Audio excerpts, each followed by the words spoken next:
youth, how are you? Welcome to Wilderness Part 3, and the title is His Word Will Not Return Void. So, lucky for you, it's the last time you have to hear my voice for a while, and I feel for you guys. When I hear my own recording, I literally apologize to anyone I've ever spoken to. But here goes. So I just want to say the wilderness experience that you're in, the isolation, the quarantine, or the emotional wilderness you're going through, it will end. It will end.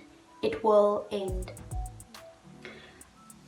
When the Israelites finally entered the promised land after 40 years of wandering in the desert, it was not just those 40 years. If you take it back and you think about, the promise was first made to Abraham in Genesis 15 verse 18 to 21, and it was confirmed to Isaac in Genesis 26 verse 3, and then again to Jacob in Genesis 28 verse 13. So those were Abraham's son and then grandson.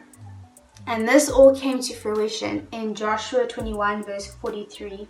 It says, "So the Lord gave to Israel all the land he had sworn to give their ancestors, and they took possession of it and settled there."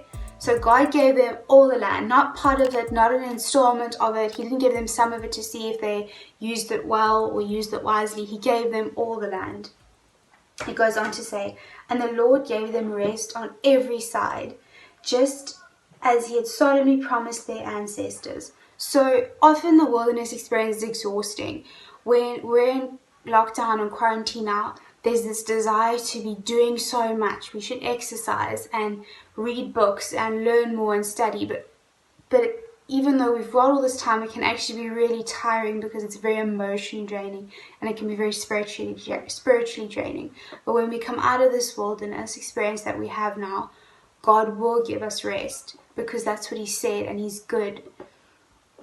And then it says, "None of their enemies could stand against them, for the Lord helped them conquer all their enemies." So these enemies in your life are not physical people like it was for the Israelites, but they are real in your life. So addiction, anxiety, depression, sadness, fear, fear for the future, whatever it is, that's the thing that you're thinking about right now. That enemy that you're facing, that thing that feels like it's got a hold on you, if you allow the Lord into it, the Lord helped them conquer all their enemies. It's not a case of maybe the Lord will help you, he will help you. And it goes on to say, "Not a single one of the good promises the Lord had given to the family of Israel was left unfulfilled. Everything he had spoken came true." So, everything that you're facing right now, you can give to God and he will help you with it. All of his promises will come true. He does not forget you or forget what he's promised you or forget the prophecy that a good prophecy that someone's spoken over you. So the wilderness, the lockdown, quarantine, isolation will end. Everything you've learned during this time, your growth in God. Maybe you haven't actually spent much time reading your Bible because you've been just so discouraged and don't feel like it. And that's okay. So I encourage you now to spend the last bit of time in this wilderness experience to speak to God and find out what he's trying to teach you during this process.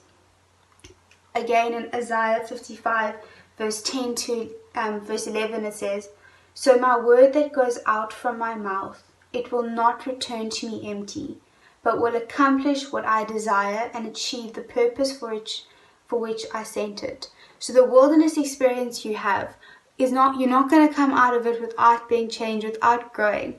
So I encourage you to look at this as a time to grow and spend time reading your Bible.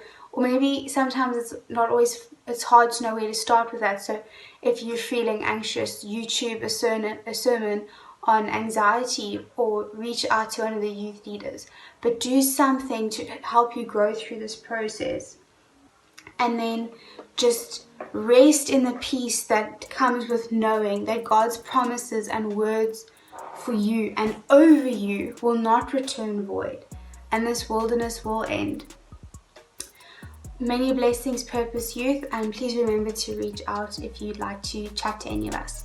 Bye.